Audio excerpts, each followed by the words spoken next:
বাবা সকাল ধরে কিছু খাই নাই, ঘরে কিছু থাকলে দেন একটু খাই।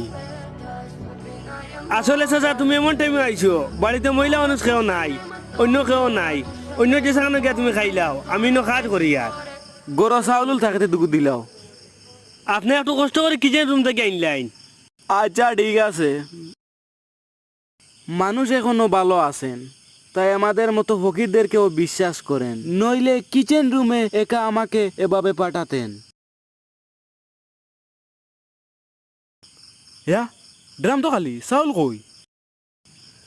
আরে চাচা ও তুমি কিতা করলাই, তোমারে বিশ্বাস করে কিচেন রুমে পাঠাইলাম আর তুমি সারা চাউল লই লিছো। এর কারণে তোমরা কেউ বিশ্বাস করে না। ওই যে আমি বিশ্বাস করছিলাম, একটা আমার বিশ্বাস প্রতিদান দিলাই তুমি। তার বাদেও চাউল এক টপ দিয়ার একমাত্র বুড়া মানুষ হওয়ার কারণে চাউল উঠে নিয়ে সুজা বাড়ি যাও কি আর কিচ্ছু কইলাম না।